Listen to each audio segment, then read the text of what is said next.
જ્યારે આપણે કોઈ તકલીફમાં હોઈએ, જ્યારે આપણા પર કોઈ મુસીબત આવી હોય, ત્યારે આપણે એવી આશા રાખતા હોઈએ છીએ કે આપણા લોકો આપણી વચ્ચે આવી અને ઊભા રહેશે.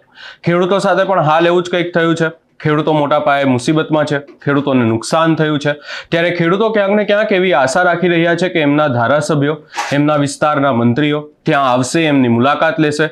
પરંતુ આ ધારાસભ્યો ખેડૂતોનો ફોન પણ નથી ઉપાડતા અને હવે સુરેન્દ્રનગરમાં ખેડૂતોએ આ વાતને લઈ અને ખુલાસા પણ કર્યા છે. આ સમગ્ર બાબતે વિગતે ચર્ચા કરીશું. નમસ્કાર, હું છું ઉજ્જવલ અને આપ જોઈ રહ્યા છો નિર્ભય ન્યૂઝ. હાલ આખા ગુજરાતમાં આપણને ખબર છે કે ખેડૂતોને મોટા પાયે નુકસાન થયું છે. ખેડૂતો ક્યાંક ને ક્યાંક સરકાર પાસે માંગ કરી રહ્યા છે, એમનું ધિરાણ માફ કરવામાં આવે, એમને સહાય આપવામાં આવે. જેવા ખેડૂતો ઉપર ધિરાણ નથી એમને થોડી સહાય આપવામાં આવે.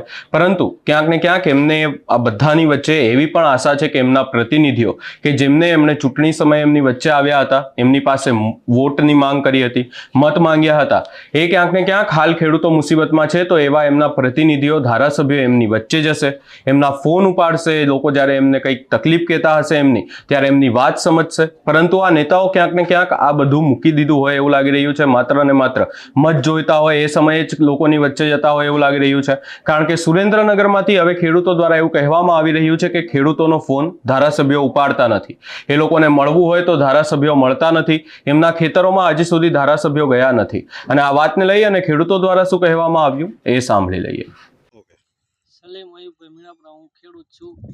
આ પાક નિષ્ફળ જતા અમને બહુ માર પડ્યો છે.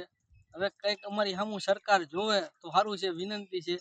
અમે અત્યારે પાયમાલ થઈ ગયા છીએ. અમે ખેડૂત આ તે બિયારણ મોંઘા લાવતા, મોંઘી દવાઈઓ લાવતા તોય અમારા હાથમાં કંઈ એવું નહીં. હવે કપા અત્યારે અમારો ફેલ ગયો અને આ કે લેવાના છે, લેવાના ક્યારે લે છે સીસીઆઈ વાળાને, ફલાણા ઓલાને ઢોકળાને જાહેર કરી દીધું મોદીએ. પછી જેથી સીસીઆઈ વાળા લે કંઈ નક્કી નથી હજુ. ને ફલાણું ઢુકડું નથી, ધારાસભ્ય આવતા નથી, કોઈ ફલાણો આવતો ઢુકડો આવતો, ધારાસભ્ય આ કરીને ફોન મૂકી દે છે.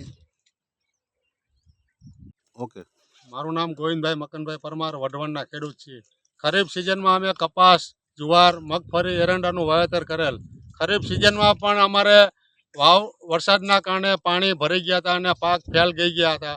જે કંઈ 50% પાક બચ્યા હતા એમાં જે પાક થયો એમાં પણ આ દિવાળી પછીનું જે માવઠાએ વરસાદથી 7 દિવસ વરસાદ આવ્યો હતો, પાક બધા નિષ્ફળ ગયા અને કપાસનો જે ક્વોલિટી હતી બગડી ગઈ અને કોઈ તમામ પાક બધા ફેલ થઈ ગયા. એટલે ખેડૂતોની અમારી એક જ માંગ છે, સરકારે ટેકાના ભાવ 122 રૂપિયા જાહેર કર્યા, પણ અત્યારે ખેડૂતની પાસે કોઈ ખરીદી ભાવથી કરતા નથી. નીચા ભાવથી ખેડૂતને ખરીદી વેચાણ કરવું પડે.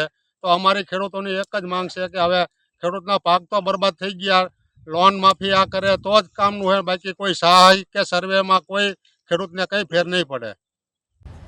તાજેતરની અંદર જે ગુજરાત સહિત સુરેન્દ્રનગર જિલ્લામાં જે કમોસમી વરસાદ અને માવઠું થયું છે તેમાં ખેડૂતોનો ઊભા પાકનો શોથ વળી ગયો છે. ખેડૂતો બરબાદ થઈ ગયા છે અને ગઈ સાલ જે નુકસાન થયું હતું એમાંય સરકારે 50% ખેડૂતોને ચૂક્યું છે અને કોંગ્રેસે 3 વખત આંદોલન કર્યા ત્યારે વળતર ચૂક્યું એમાંય 30% કે 30 થી 40% ખેડૂતોને વળતર બાકી છે.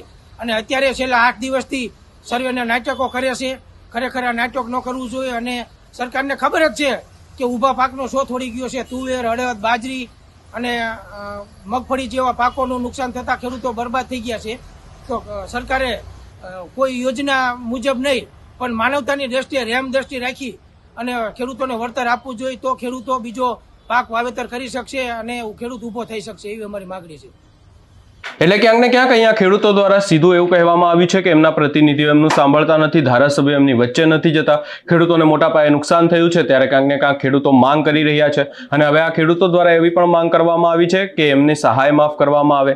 હાલ ટૂંક સમયમાં ક્યાંક ને ક્યાંક સરકાર દ્વારા એવું કહેવામાં આવ્યું હતું કે ટેકાના ભાવે ખરીદીની પણ શરૂઆત કરવામાં આવશે, પરંતુ હજી સુધી કોઈ પણ પ્રકારે ટેકાના ભાવે ખેડૂતોના પાકની ખરીદી નથી કરવામાં આવી રહી એવું કહેવામાં આવ્યું છે. કપાસનો જે બચો કુચો પાક છે એની ખરીદી પણ કરવામાં આવે એવી માંગ કરી રહ્યા છે ખેડૂતો. આ સમગ્ર બાબતે આપનો શું અભિપ્રાય છે એ અમને કમેન્ટ કરી જરૂર જણાવશો. અમારી ચેનલ નિર્ભય ન્યૂઝને લાઇક, શેર, સબસ્ક્રાઇબ કરવાનું ભૂલશો નહીં.